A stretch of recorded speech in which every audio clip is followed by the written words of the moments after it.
Hey everybody, welcome back to the channel. So recently Simder reached out to me and asked me if I would like to test one of their welders, and I said absolutely, because I have a lot of welding to do. I'm going to be building front and back tube bumpers for the Jeep CJ7, and I'm also going to be building rock sliders for it as well, and I'm sure I'll have other things coming along for that vehicle as well.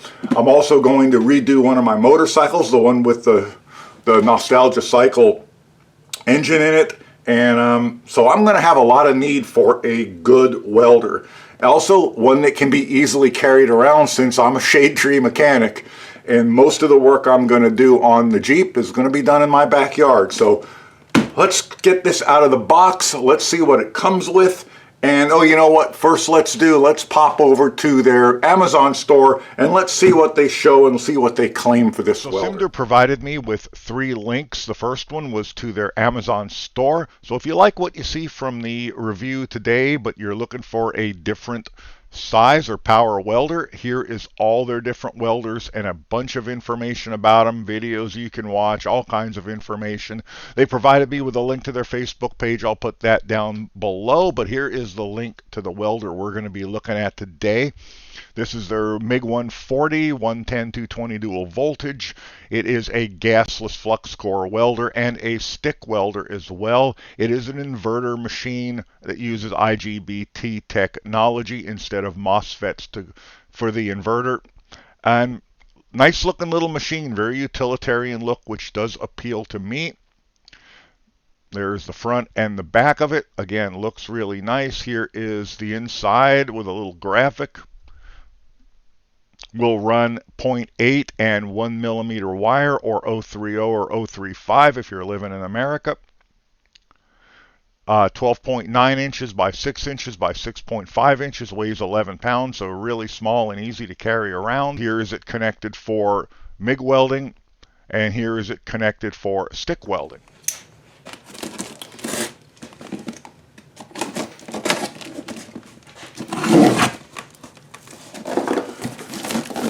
Alright, so right on the top we have some instructions.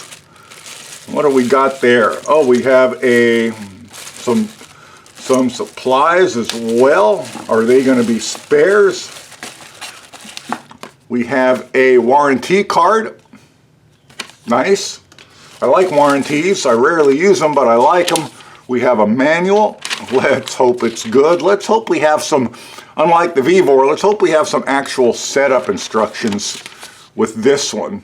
Here's all how not to kill yourself with it and how you can't sue them if you do. Introduction, yeah. This tells us about the different kinds.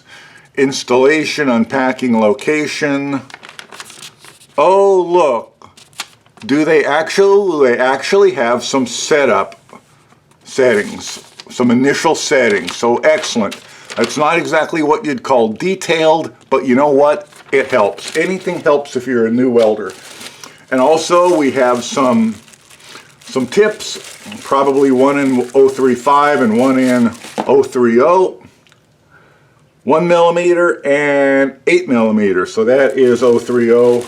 And then we have a nozzle meant for a gas MIG welder. But you know what? It's okay. I forgive them. We have an adapter in case you want to run at 220. I've got a 220 outlet out in my garage, but I see no reason not to run a welder like this 120. If you want to run at 220, there's your adapter to do it. Nice that it comes with it. Here is the ground clamp and the stick welding. That's a nice stick welding clamp. You know, at some point in time, it's going to be natural for me to compare this to the Vevor welder, and I know you guys are going to ask me that. But in this review, in this video, I want to test this one on its own merits. In a future video, the inevitable comparison will have to be made. They have given us a roll of wire. I have no idea whose wire this is, but again, it's going to be tested with what it comes with. In another video, we'll probably test it with my favorite Hobart wire or Lincoln wire. What do I have, Hobart or Lincoln? I think my favorite's the Hobart. That is a 1 kilogram spool of wire, so roughly 2 pounds. And I guess the rest of it's coming straight out. Man, that does not weigh anything. It amazes me how lightweight these little IGBT welders are, these inverter welders. So there is where the wire goes. We have some exposed circuit board and wiring there. You know, that doesn't bother me, but some part of me says that's probably not the best idea to have that exposed. All right, that's all there is to it. Let's take a look at the how much MIG lead do you get? You know what? That's a pretty nice little MIG gun. The switch is actually contained within the housing. There's a hook, and you get, so that other stuff is spares. The other tip that's spares, it has a 1.0 tip in it. Now, what size wire did they give me? They gave me 1mm wire, so that's good. We'll test with that. I like the fact that the trigger is enclosed in the gun and not something that's just kind of tagged on as an afterthought, like some I've seen.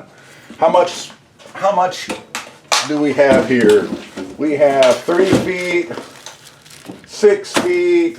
You know what? That's about an 8 foot lead. What's our ground clamp looking like? Ground clamp's fairly short. So we have about 3, I'm guessing that's only about a 4 foot, maybe 5 foot ground clamp. Yeah, maybe 5 feet. Little on the short side. And we have, let's see how long our stick welding lead is. Stick welding lead is also 3 foot. We got about 6 foot of stick welding lead. I can measure them all out exactly for you if you guys want to know, but you know what? Considering how tiny this is and how little it weighs, it can be gotten up pretty close to the work. So they're fine, I think. I like the nice longer MIG welding lead though. I think most of us are going to be MIG welding with these, so having a nice longer MIG welding lead on it is a good thing.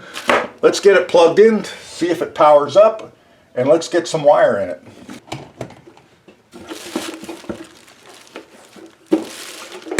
Curious to see how loud the fan is. I've heard louder. So there is our front panel.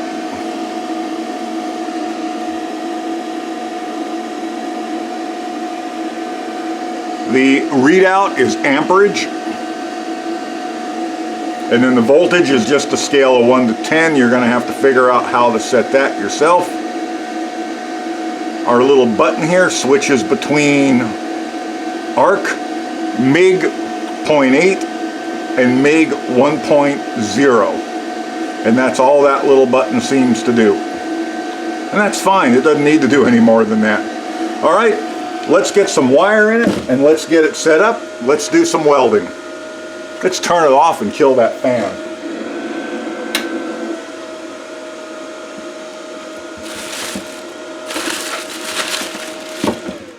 Fan runs for about 10 seconds or so after you turn off the power switch.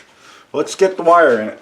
And I'm going to go with their wire to start with, if I didn't mention, because you know what? Most of us are going to do that. We're going to go with the wire, because if this is our first welder, it's the only wire we're going to have. Flux core wire, you can't put as much pressure on the feed rollers as you do with solid steel wire, or you'll crush the wire, because remember, it's hollow with flux in the middle of it. So don't tighten that down quite as much as you would solid steel. We're going to put this back.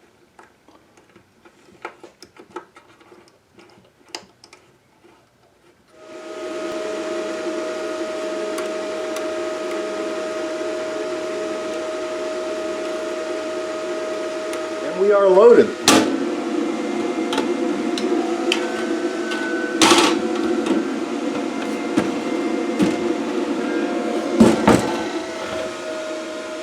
Okay, let's get some material up here. Let's look at their settings guide and let's get a bead with this thing.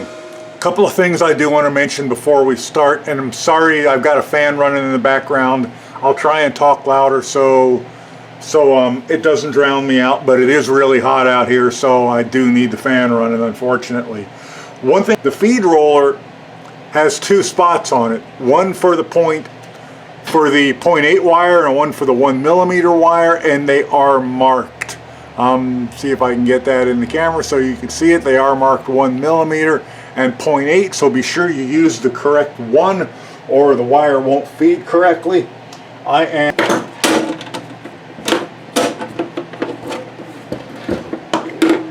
Another thing I want to mention is this, like the other welder I bought, it comes with a nozzle on the gun meant for a welder that uses gas. And the tip is down inside of there, and you can actually see, and these are just generic MIG guns they buy and put on the welders. You can even see the holes for the gas to come through, and if you feel it, you can feel the tube inside here for the gas to come through. So the problem with that is you want about a 3/4 of an inch stick, or excuse me, you want about a 1/2 inch stick out, and with a 1/2 inch stick out, you've only got that much wire coming out of past the end of the nozzle, because the tip is inset in there a ways. And that's going to make it kind of hard to see your puddle unless your head's directly over top of it. So there's one of two things you can do. Actually, there's one of three things. You can just struggle along not seeing your puddle very well. You can just yank that off and leave it off, or you can do what I like to do, run down to Harbor Freight and for $8 or $9, get a couple of these, stick them on there, and now you've protected this part of your gun, and you can now see your nozzle and your stick out really well. I do want to note that there is a couple times where a nozzle like this will come in handy even on a flux core welder.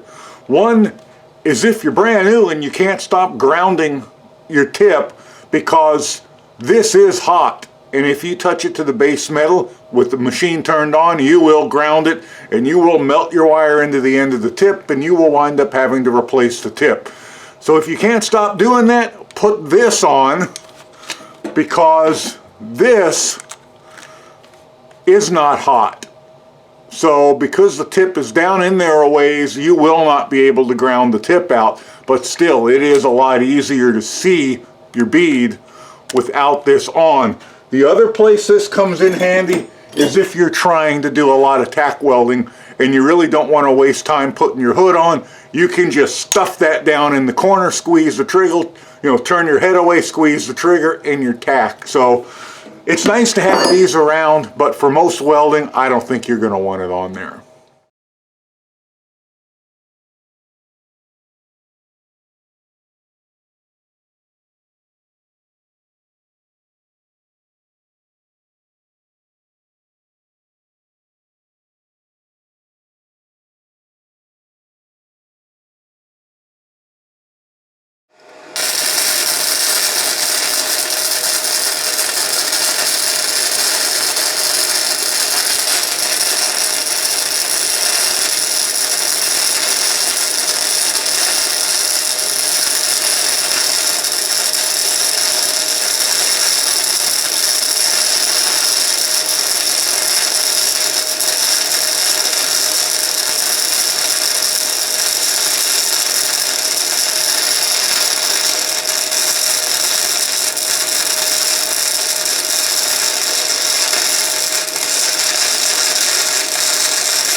Okay, so let's take a look at some of these welds that I did with the Simder welder. Remember guys, I am not a professional welder. I was one once 30 years ago. I am not anymore, so I kind of only weld like most of you guys do, in around the home, the shop, out under the shade tree for my old vehicles. So these are the welds I did when I first got it out of the box and set it up, when I was trying to adjust the wire speed and get a feel for the machine. You can see I got better and better and better. And this is with their wire, so this isn't even with a premium wire. The welds that are in dark gray are going to be the flux core welds, and the welds that are shiny will be the 6013 stick rod weld. So as you can see, I got better at it, but a better wire would probably make these even better, but I was perfectly happy with these. The machine is very smooth and consistent. If you do your job, it'll do its job. Again, another flux core weld, and this is a flux core weld I did after burning through the material with the stick. I came back to the other side with the flux core and filled it in. So let's take a look at a couple of the stick welds. Where's my first one that was really ugly? Here's my first one that was really ugly. I didn't have it hot enough, then I had it too hot, then I burned through. It was pretty awful. I came back and adjusted my technique a little bit, but you can see I still got some severe undercut in here. Stick welding is a lot harder because not only do you have to maintain your speed and your technique going across, but you also have to keep feeding down at a consistent amount as well. You have to watch that your arc is going back and forth and not just staying on one piece or the other. So and I'm very rusty at it, but I do believe it is a good skill to have. You can see here I burned through to begin with, then I stopped, I adjusted the machine and my technique, and I started to get much better welds with the stick. Here is that's another just short flux core weld there. Here is more stick welding where I tried to weave over top of a previous weld, and actually had some success in there. I used to be pretty good at that. It's flux core weld over on that side. And here's another stick weld here. And oh, I showed you this one. This is where I actually burned partway through with the stick on this side and filled this side in with the flux core. So those are the welds it did. I'm actually pretty happy with it. It makes a weld that both sounds good and feels good, and if you do your job, it looks good too. If you're rusty like me, maybe it doesn't look as good as it could, but this is also, again, with the no-name brand, or at least no-name brand I can read. It's got a brand on it, but it's Chinese wire that they provided. In the future, we'll try it with some other premium brands, but it is very smooth and consistent, and it made doing stuff like that all the way across, it made that very, very, very easy. So those are the welds it did, and I did too. So let's move on and let me talk about what I think about this welder, if I think it's a good buy, if I think you should go get it, and my overall opinion of it. So what do I think of the Simder welder? Well, I really like it, but first let me get my minor complaints out of the way, because you know there's always going to be some. There's nothing that should prevent you from buying this welder, but let me get them out of the way and then we'll move on to the things I do like. First, I wish Simder welder would, and other flux core welding machine manufacturers, would provide a genuine flux core nozzle with it. Yes, you can still provide one of these. They have their places. When you can't actually get your head down into what you're looking at, when you just are doing a bunch of quick tacks, it's nice to be able just to shove this down, not worry about grounding your tip, knowing that you're going to have a decent stick out for a tack weld, get it out of the way, but it should come with one of these too. Just saying. Second, I wish the ground lead was as long as the MIG gun lead. There may be a reason for that. Maybe it just produces too much resistance, or they'd have to come up with a much thicker piece of copper, but some part of me says it should be as long as the MIG lead. It's not a big deal. The machine is so small and light, it's not that hard to get it up close to your work, but part of me just says it should be as long. I don't know. Anyway, the last thing is, and this is no kick on Simder, this is all of them that do this, is I think these knobs turn too easy.